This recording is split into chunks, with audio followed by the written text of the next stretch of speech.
in that region. Creative advocacies remain the ideal model of driving progressive and democratic change in West Africa.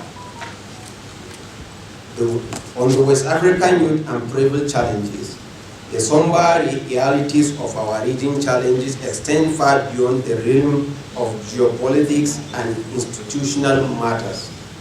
Central to our deliberation is the plea of our youth, a demographic bulge representing our region's greatest political and concurrently its most pressing concern. The statistics tell a disheartening story. Unemployment.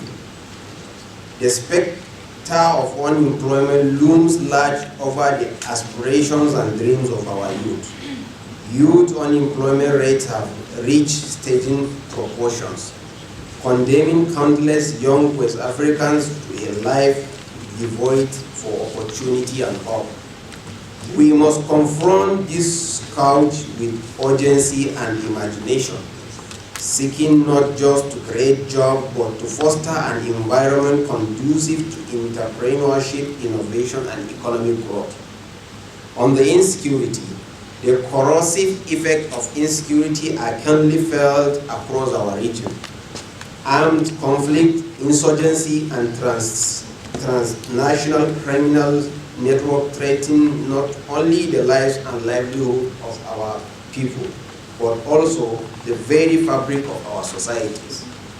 Just 7 days ago in Nasarawa, state of Nigeria, a young female student was kidnapped while 3 other students were shot dead. This has been the pervading story of young people in other West African countries. Insecurity demands a multifaceted approach that encompasses not only military responses but also social and economic measures aimed at addressing the root cause of conflict. On the poverty, as the income inequality gap widens, we are confronted with the stark reality of deepening poverty. Poverty has a pernicious effect, perpetuating a cycle of deprivation that can span generations. To break this cycle, we must undertake concerted effort to improve access to education, healthcare, and social services while simultaneously promoting inclusive economic growth. On the education, the cornerstone of human development, and yet, in many parts of our region, it remains underfunded and inaccessible. The quality of education is often subpar, leaving our youth ill-equipped to compete in the globalized world. It is imperative that we prioritize education reform, ensuring that quality education is accessible to all, equipping our youth with the skills necessary for the demands of the 21st century. A proposed solution and the stake of West African youth. As we confront these formidable challenges, let us not forget that we are not merely passive observers of our destiny. We are the architect of our future. The symposium's effectiveness will rest in the capacity to generate actionable solutions and galvanize collective actions. Here I propose a comprehensive framework of addressing the multifaceted challenges of our before us. On strengthening the ECOWAS, to fortify ECOWAS against the tides of instability, we must consider enhancing its mandate, particularly in monitoring and safeguarding democratic processes. Mechanisms for preventive diplomacy should be bolstered, and timely intervention should be undertaken to quell emerging crises. Moreover, we should advocate for a more equitable distributions of power and resources within the ECOWAS, ensuring that all member states have a meaningful voice in shaping our regional futures. On the inclusive economic growth, to combat unemployment and poverty, we must foster inclusive economic growth. This entails investment in critical sectors such as agri-technology and renewable energy. Initiatives that promote entrepreneurship, vocational training, and access to credit source should be prioritized. Simultaneously, we must ensure the economic policies are designed with inclusivity in mind, addressing the needs of marginalized communities and regions. On the security and peace building, we should resolve the challenges of insecurity requires a comprehensive approach. We should commit to not only strengthening our military capacity, but also investing in conflict prevention, peace building, and post-conflict reconstruction efforts. Moreover, regional collaboration is essential as insecurity often transcends borders. Intelligence sharing, joint military operations, and a unified stance against terrorism and organized crime are imperative. On education and skills development, education is our bridge to a brighter future. We must increase investment in education, infrastructure, teacher training, and curriculum development.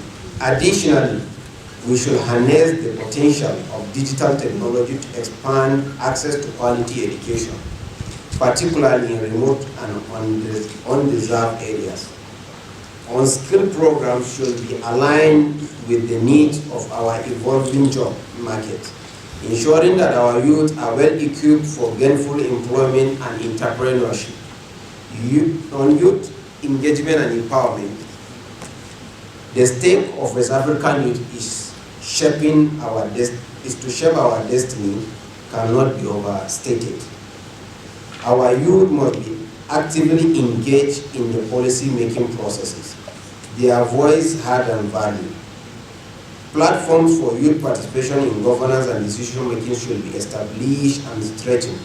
Furthermore, mentorship and leadership programs should be implemented to empower our youth to take on leadership roles in their communities and nations. Our youth represent the future, not only the West Africa, but the entire continent. They are a force to be reckoned with, and their contribution can shape the destiny of Africa. It is incumbent upon us to harness their potential and provide them with the tools they need to succeed. In this vein, we want to thank specially President of the Federal Republic of Nigeria, His Excellency Bola Ahmed Tinubu, for leading the path in the journey of inclusion of young people by appointing for the first time a youth as a Minister of Youth. This demonstrates an underlying belief in our potential and in our ability to add value to the system reasonably. Thank you, Your Excellency, President Bola Ahmed Tinubu. Furthermore, through the instrumentality of the symposium, we are placing a demand on the United Nations to incorporate youth leadership representatives into the United Nations General Assembly. This will ensure that the perspectives of young people are utilized in global decision-making. Also, the West African Youth Congress wishes to announce her interest in the position of African Union Commission Youth Envoy.